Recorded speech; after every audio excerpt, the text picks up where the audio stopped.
Hi మామ. ఉప్పు cup రంబు Mahanati Keerthy Suresh గారు, సుహాస్ గారు యాక్ట్ చేసిన ఈ మూవీ ఈ ఫ్రైడే అమెజాన్లో రిలీజ్ అయింది. రివ్యూలోకి వెళ్ళే ముందు ఒక మాట చెప్తానండి. సినిమా నాకు అస్సలు నచ్చలేదండి. చూడలేకపోయాను నేను పూర్తిగా. నాకు కీర్తి సురేష్ గారు అంటే ఎంత ఇష్టం అంటే ఆవిడ చేసిన అట్టర్ ఫ్లాప్ మూవీస్ కూడా కంప్లీట్గా చూసేంత ఇష్టం. కానీ ఈ మూవీ నేను చూడలేకపోయానండి. స్టోరీగా చాలా యూనిక్ పాయింట్ అనిపించుకున్న, ఎగ్జిక్యూషన్లో చాలా దారుణంగా బిడిసికొట్టిందని చెప్పుకోవాలి. ముందుగా స్టోరీలోకి వెళ్తే, ఊరి పెద్ద అయిన అపూర్వ వాళ్ళ నాన్న సడన్గా చనిపోవడంతో అపూర్వని ఊరి పెద్దగా ప్రజలు నియమించుకుంటారు. తరువాత అపూర్వ ఊరి సమస్యలు తెలుసుకుంటున్నప్పుడు ఆ ఊరి కాటికాపరైన సుహాస్ గారు శ్మశానంలో ఇక 4 సమాధులకు మాత్రమే ఖాళీ స్థలం మిగిలి ఉంది అని చెప్పడంతో ఆ ప్రాబ్లమ్ని అపూర్వ ఎలా సాల్వ్ చేసింది అనేది రిమైనింగ్ స్టోరీగా చాలా కొత్తగా ఉన్న దీన్ని డీల్ చేసిన విధానం నాకు అస్సలు నచ్చలేదండి. బేసిక్గా మనం రోడ్డు మీద వెళ్తున్నప్పుడు ఎవరికైనా యాక్సిడెంట్ అయితేనే వాళ్ళకి ఫస్ట్ ఎయిడ్ చేసి హాస్పిటల్కి తీసుకెళ్లే వరకు మనతో మన పక్కనే ఎవరో తెలియని వ్యక్తి మనకి హెల్ప్ చేస్తూ ఉంటారు. అలాంటిది ఒక వ్యక్తి చనిపోతే పక్క నుంచి వెళ్ళేటప్పుడు మనసులో దండం పెట్టుకొని మరీ వెళ్తాం. అలాంటిది ఇక్కడ చావు అనే టాపిక్నే కామెడీ చేయడం నాకు అస్సలు నచ్చలేదండి. సినిమాలో ఉన్న ప్రతి క్యారెక్టరు చావుని ఒక కామిక్ ఎలిమెంట్గా చూడడం నాకు అస్సలు ఎక్కలేదు.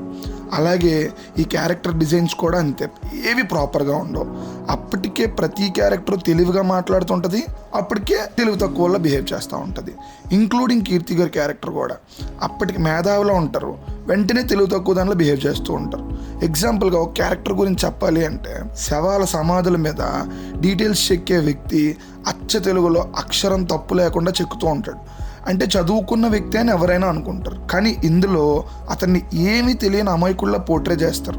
ఇలా మాట్లాడుకుంటూ పోతే చాలా ప్రాబ్లమ్స్ ఉన్నాయండి స్క్రిప్ట్ డెవలప్మెంట్లో. ఇక క్లైమాక్స్ ఎమోషనల్గా బాగుంది అని ఎవరైనా అంటే, ఓపెనింగ్ సీన్లో హీరో వాళ్ళ అమ్మ డైలాగ్తో క్లైమాక్స్ ఇదే అని చెప్పేసి సినిమా మొత్తం లాజిక్లెస్ సీన్స్తో నింపేసి ఎండింగ్లో మాత్రం ఎమోషనల్ అయిపోమంటే ఎలా అండి? అవలేం కదా. ఇక ప్లస్ పాయింట్స్ గురించి మాట్లాడుకుంటే, కీర్తి సురేష్ గారు, సుహాస్ గారు పర్ఫార్మెన్సెస్ అండి.